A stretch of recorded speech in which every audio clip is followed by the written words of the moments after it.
Ce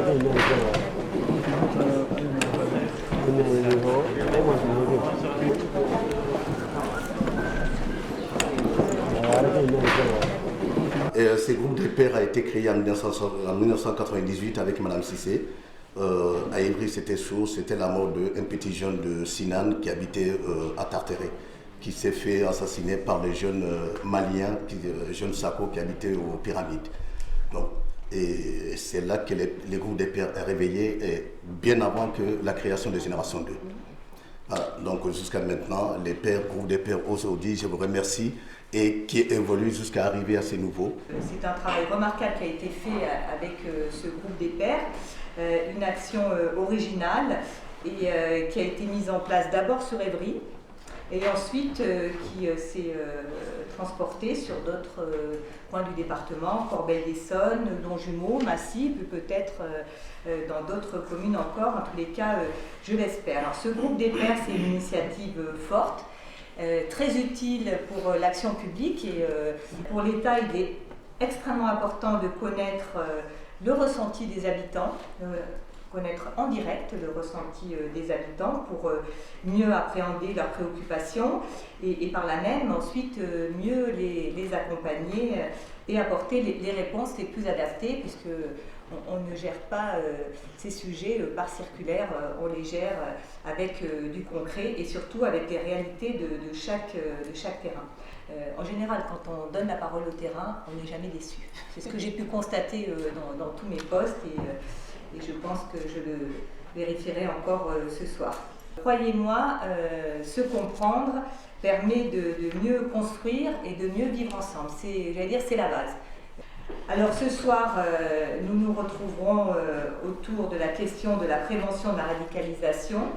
C'est un sujet qui nous mobilise au quotidien et pour lequel on a besoin aussi de votre ressenti, mais aussi de votre, je vais dire, un petit peu de votre expertise et de vos propositions surtout par rapport à la jeunesse.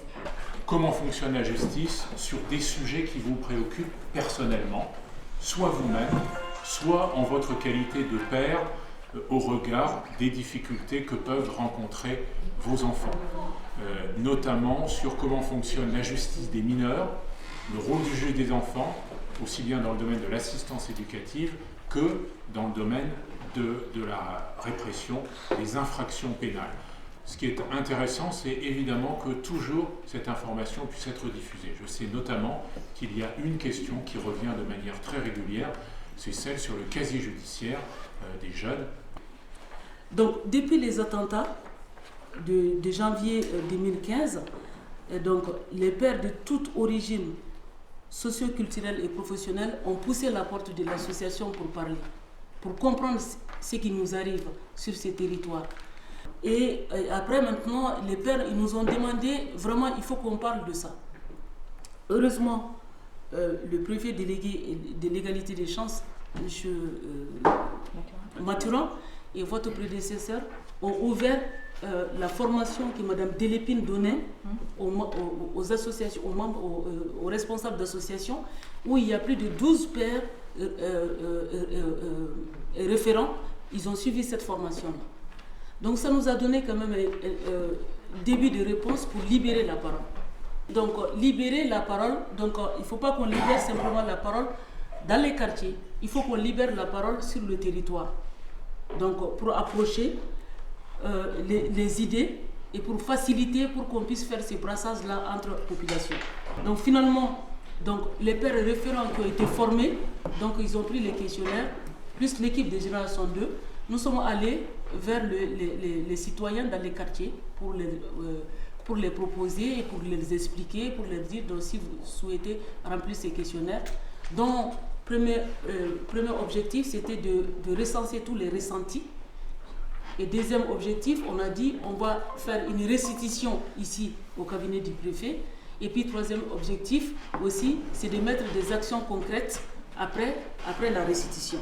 Et c'est aussi ça qui fait la force du groupe des pères, c'est qu'à un moment donné, cette parole libérée, on va avoir vraiment des choses très pointues, très précises, et qui nous aussi nous interpellent, parce que par rapport à ça, quand on libère la parole, on verra après, mais il faut aussi être en capacité de donner des éclairages. Et le thème des réseaux sociaux, il est revenu aussi dans vos échanges parce qu'on voit bien que, notamment la radicalisation, beaucoup de choses se passent à travers un discours au niveau des réseaux sociaux et c'est souvent un problème aussi pour les parents qui ont parfois du mal avec leurs enfants qui sont scotchés à Internet, voire parfois ça peut être un signe précurseur. Vous témoignez du soutien de la CAF par rapport aux actions que vous menez.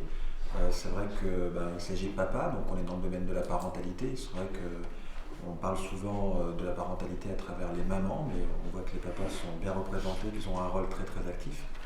Et puis par ailleurs, les valeurs de la République, vous avez cité la lutte contre la radicalisation, tout simplement le fait de faire lien ensemble. Donc on est vraiment très heureux de pouvoir vous soutenir et au-delà du thème ou de la façon dont vous abordez les sujets, je tenais également à souligner la qualité d'organisation, la méthode, le souci, je dirais, de respecter une forme dans un projet qui est professionnel. Donc on a à la fois du bénévolat, de l'expression d'habitants et de citoyens, mais on a aussi le plaisir de voir que vous êtes accompagnés et que c'est certainement pour cela que vos actions durent depuis si longtemps et qu'elles méritent d'être encore soutenues très longtemps. C'est par le traitement des problématiques de parentalité que nous devons parvenir progressivement à vivre dans une société qui soit plus épanouie, plus équilibrée, et c'est avec l'aide évidemment de tout le tissu associatif.